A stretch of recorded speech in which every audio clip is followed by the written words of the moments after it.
గర్భధారణ, ప్రసూతి చికిత్స, పిల్లలకు చికిత్స వంటి అన్ని సౌకర్యాలు కలిగిన ఒక పరిపూర్ణమైన ఆసుపత్రి మన సుధా ఫర్టిలిటీ సెంటర్.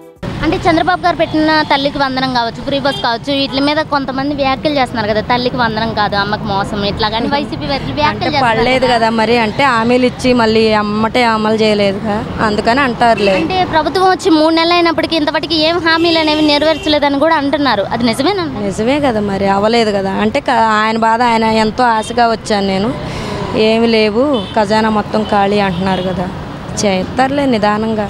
అంటే ఖజానా ఖాళీ అని ఇవన్నీ తప్పించుకోవడానికి ఇలా మాట్లాడుతున్నారని వైసీపీ వాళ్ళు వ్యాఖ్యలు ఇస్తున్నారు, మరి అది నిజమేనంటారా? వాళ్ళకి వీళ్ళు అనుకోవటం. అంటే ఇప్పుడు ఖజానా లేకపోవడం వల్ల ఈ పథకాలు ఆపే అవకాశం ఉందంటారా? ఉంది మరి, అంతే కదా.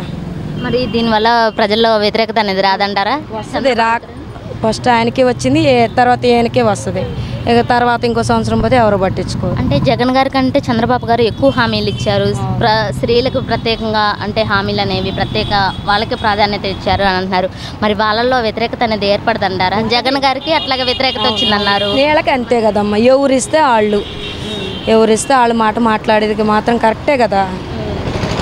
మరి ఫ్రీ బస్ అనేది ఈ నెల 15వ తారీఖున అమలు చేసే అవకాశం ఉందని ఇంతవాటికి ఏం మాట్లాడతలేదని కొంతమంది మహిళలు కావచ్చు. ఫ్రీ బస్సు అంటాం కానీ పాపం ఆటో వాళ్ళు వీళ్ళందరూ చాలా ఇబ్బంది పడతారు కదా. ఇప్పుడు తెలంగాణ చూస్తున్నాము, ఏముంది వాళ్ళు మొత్తుకోవట్లేదా అలాగే. వాళ్ళ అంటే ఇప్పుడు ఫ్రీ బస్ వల్ల ఉపయోగం లేదంటారా?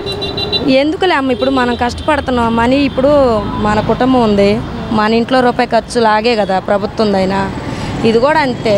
ఇప్పుడు కష్టపడాలి, బతకాలి. అమ్మ వాళ్ళు అవి రాలేదు ఈ రాలేదు అని అంటారు కానీ మన పిల్లలు మనం సొంతంగా చదివించుకోవాలన్న కోరిక తల్లిదండ్రులకు లేదు. వాళ్ళు అది చేయాలి వీళ్ళు ఇది చేయాలనే చూస్తున్నారు కానీ ఇప్పుడు మన పిల్లలు మనం చదివించుకుంటాం, వాళ్ళు పెద్ద అవుతారు, మిమ్మల్ని మేము కష్టపడి చదివించుకున్నాము అని అంటానికి తల్లిదండ్రులకు ఉందంటారా? గవర్నమెంట్ డబ్బులు వచ్చినాయి, మేము చదువుకున్నాము, మీరేం చేశారని తల్లిదండ్రులని ఎదురు తిరిగే మాట్లాడుతున్నారు.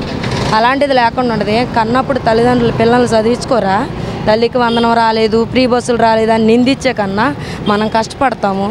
ఈ రోడ్లు వేసి చక్కగా రాజధాని ఇచ్చి అన్నీ ఉంటే బాగుంటుంది కానీ ఫ్రీ డబ్బులు ఎన్ని వస్తే ఎన్ని అవుతాయి అమ్మా? ఏదైనా మన రూపాయి రావాలి, మనం కష్టపడాలి, మనం బతకాలి.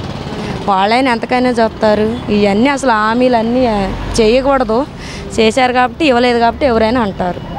అంటే ఇప్పుడు మహిళలకు సూపర్ 6 అని 3 సిలిండర్లు కావచ్చు ఇవన్నీ అంటున్నారు కదా, మరి నెరవేరుతారు అంటే దానివల్ల ఉపయోగం ఉందంటారా మహిళలకి? నేను ఇప్పుడు అదే కదా చెప్పేది. ఇప్పుడు మనం తినేదే కదా, ఇప్పుడు మనం వండుకునేది మనం సంపాదించుకొని మనం కట్టుకోవాలి. ఎవరో ఏదో ఇస్తారని ఆశపడి బతుకుతామా? కానీ ఉండేవాళ్ళు కూడా ఉండారు కాదని నేను అన్నాను. ఏమో అమలు చేస్తే మంచిదే, లేకపోతే ఇంక ఇవే వస్తాయి వ్యతిరేక. ఇప్పుడు చంద్రబాబు గారు ఢిల్లీ కూడా వెళ్ళారు, దాని మీద మీ అభిప్రాయం? ఏమో అది నాకు తెలియదు. మోడీ గారిని కలుస్తున్నారు అంటే వాళ్ళిద్దరు భేటీ దేని వల్ల అయ్యి ఉండొచ్చు? అవి మనకు తెలియని మాట్లాడకూడదుగా, సరేనా? ఇప్పుడు చంద్రబాబు గారి పథకాల మీద మీ అభిప్రాయం? ఇస్తారు, ఎందుకంటే మాకు పసుపు కుంకుమ కింద 10,000 అట్లా ఇచ్చి అన్నీ వచ్చినాయి, డాక్టర్కి సంబంధించినవి.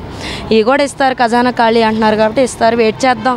మొన్న ఆయన రాగానే మొత్తం చేసేలేదు అమ్మా, వీళ్ళు కూడా చేసేస్తారు, చేస్తే చేయని, లేకపోతే మళ్ళీ వ్యతిరేక వీళ్ళే నెక్స్ట్ జగన్ గారే వస్తారు. ఇక అది ఇప్పుడు చేయకపోతే అదే కదమ్మా, ఇప్పుడు వీళ్ళు చేయకపోతే వాళ్ళే కదా వచ్చేది. మరి ఇప్పుడు జగన్ గారు ప్రజల్లోకి వచ్చే అవకాశం ఉందంటున్నారు, వస్తారంటారా? వీళ్ళు చేయకపోతే ఏనేగా వచ్చేది. మరి వీళ్ళు ఇప్పుడు బాబు గారు ఉన్నారు, అది చేయకపోతే ఈయన గారే కదా మరి వచ్చేది. ఏదైనా ప్రజలకు మంచి చేస్తేనే మనమే వేసేది. ప్రజల సమస్యలు తెలుసుకోవడానికి ఖచ్చితంగా జగన్ గారు పాదయాత్ర అనేది చేయాలి అని కార్యకర్తలు ఆశిస్తున్నారు, మరి కార్యకర్తల ఆశ మేరకు వస్తారంట? చేయనండి, ఎవరైనా అందరూ పోరాడే జనం కోసమే కదా. ఆదరిస్తారు, ఎందుకు ఆదరేయరు?